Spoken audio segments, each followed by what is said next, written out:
When Black women fall, we all do. The economic crisis. No one's talking about welcome to soft girl era, the sacred space where strong Black women unlearn survival, rediscover softness, and reclaim the joy, rest, and freedom they deserve without guilt, without apology, and without explanation. I'm your host, LeAnne Dolce, pronounced Dolce, like sweet softness whispered in French, and I'm your guide from burnout to boundaries, from doing to being, from strong to soft, and loving every second of it. Today, I had the profound honor of sitting down with Chantey Wilform, a visionary advocate, a truth teller, and a warrior for economic justice who is making the world a better place by shining a light on the employment crisis facing Black women, and by extension, all of us. Chantey's work is not just about data and statistics, it's about dignity, it's about visibility, it's about making sure that when Black women are hurting, the world doesn't look away. And today, I'm going to share with you the insights from our conversation, insights that will challenge how you think about work, worth, and the warning signs our economy is sending us right now. Let me start with something that might surprise you. When we talk about unemployment, we often think of it as an individual problem. Someone loses their job, they update their resume, they network, they find something new. We think of it as a personal setback, maybe even a personal failure. But what if I told you that the current employment crisis among Black women is not just a reflection of individual job losses, but a warning signal for the entire economy? What if I told you that when Black women's employment rates drop sharply, it's not just their problem, it's everyone's problem? Because Black women's employment trends often serve as an early indicator of broader economic shifts. When we see sharp declines in their employment rates, it's a sign that systemic issues are at play, issues that, if unaddressed, will eventually impact everyone, not just marginalized communities. Think about that for a moment. Really think about it. Black women are the canaries in the coal mine of our economy. When they start to struggle, when they start to disappear from the workforce, it's not because they're less qualified or less committed. It's because the structures that hold up our economy are beginning to crack. And if we ignore those cracks, if we dismiss their struggles as isolated incidents, we're setting ourselves up for a much larger collapse. This isn't hyperbole. This is history repeating itself. This is a pattern we've seen before, and yet we continue to look away. Chantey Wilform shared with me three key insights that I want you to hold on to, three truths that should reshape how we think about employment, equity, and economic health. First, Black women's employment is a critical economic indicator. When Black women experience rising unemployment, it often foreshadows wider economic challenges for the nation as a whole. Second, systemic barriers persist despite individual excellence. Highly educated and experienced Black women are facing layoffs and prolonged unemployment, not because of a lack of skill, but due to structural issues such as cuts in diversity, equity, and inclusion initiatives, and overrepresentation in vulnerable sectors like health, human resources, and federal employment. And third, community driven solutions are powerful.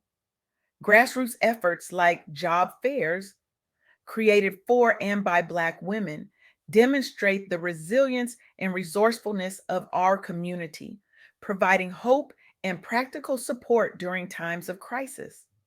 Let me tell you about Penny Houston. Penny is a Black woman living in Minneapolis. She has advanced degrees. She has a 25-year career behind her. She's done everything right, everything society told her to do to secure her future.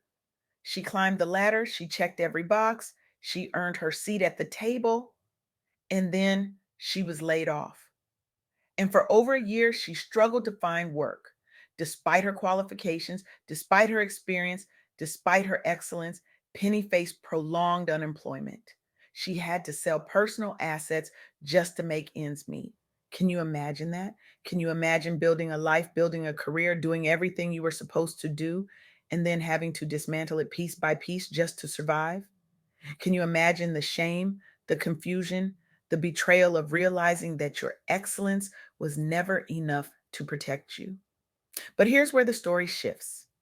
Penny participated in a job fair specifically organized for Black women, a job fair led by entrepreneur Shaletta Brundage. This wasn't just another networking event, this was a culturally relevant support system, a space where Black women could come together, share resources, and remind each other that they are not alone. The event offered renewed hope and practical resources for attendees.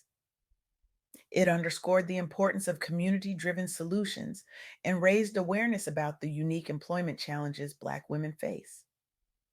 In Penny's experience, it mirrors that of more than 300,000 Black women who left the workforce in 2025 due to layoffs and sectoral shifts. 300,000. Let that number sit with you, let it sink in. 300,000 Black women, many of them highly educated, many of them with decades of experience, pushed out of the workforce. And yet, we're not talking about this as a national crisis. We're not talking about this as an economic emergency.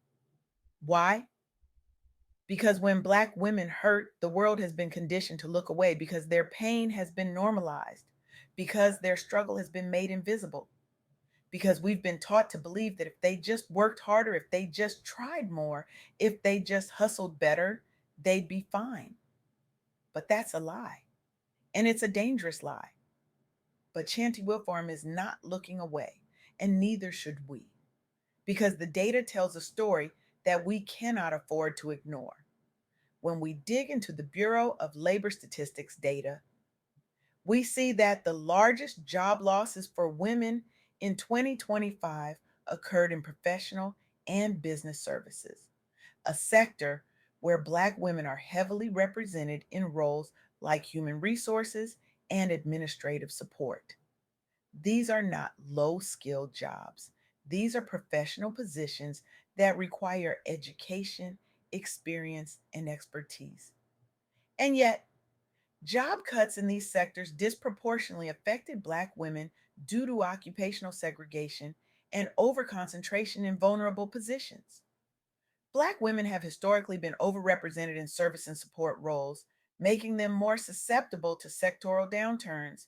This isn't about individual failure. This is about structural inequity. This is about a system that has placed Black women in positions that are the first to be cut when budgets tighten, when priorities shift, when the economy contracts. And here's the thing that should terrify us all. Advocacy organizations and policy experts have called for more robust data collection and targeted interventions to address these structural inequities. The data driven approach has informed policy discussions and highlighted the need for sector specific support for Black women. The analysis brought national attention to the hidden dynamics behind women's job losses and the need for equitable workforce strategies. These findings have influenced advocacy and policy efforts to safeguard Black women's employment and promote diversity in higher level roles. But we need more than advocacy. We need action. We need accountability. We need a collective commitment to ensuring that Black women are not left behind. Because when we leave Black women behind, we are leaving our entire economy behind. And speaking of data, let me share something else that Chantey highlighted, something that should make every one of us pause and question the systems we trust. The National Partnership for Women and Families spotlighted how delays in federal jobs data reporting due to political gridlock and administrative changes have disproportionately harmed Black women by obscuring their economic realities. Think about that. Without timely, accurate data, policymakers and advocates are unable to respond quickly to rising unemployment among Black women. In 2025, the lack of up to date jobs data coincided with the highest Black women's unemployment rate in nearly 4 years, compounding the challenges faced by this group. When you can't see the problem, you can't solve the problem. When you hide the data, you hide the people. And when you hide the people, you erase their humanity. The organization has advocated for transparency, data integrity, and the inclusion of Black women's experiences in economic policy discussions. Their work has raised public awareness about the importance of reliable data and the unique role Black women play as economic indicators. Their efforts have reinforced the message that Black women's economic well being is central to the health of the broader economy. So let's connect this back to the heart of Soft Girl era. This podcast is about unlearning survival mode. It's about releasing the cape. It's about redefining strength and embracing softness. And you might be wondering, how does an employment crisis fit into that? How does talking about job loss and economic indicators align with our mission of rest, joy, and self prioritization? Here's how. Because for too long, Black women have been told that their worth is tied to their productivity. For too long, we've been told that we have to work twice as hard to get half as far. For too long, we've been conditioned to believe that if we just hustle harder, if we just show up more, if we just prove ourselves again and again and again, we'll finally be seen, we'll finally be valued, we'll finally be safe. But the employment crisis facing Black women right now is proof that no amount of individual excellence can overcome systemic barriers. No amount of hustle can protect you from a system that was never designed to support you in the first place. And so our soft girl era is not about giving up. It's not about opting out. It's about recognizing that the game is rigged and choosing to redefine the rules. It's about saying, I will not tie my worth to a system that does not value me. I will not sacrifice my peace, my joy, my softness for a seat at a table that was never meant for me. I will build my own table. I will create my own community.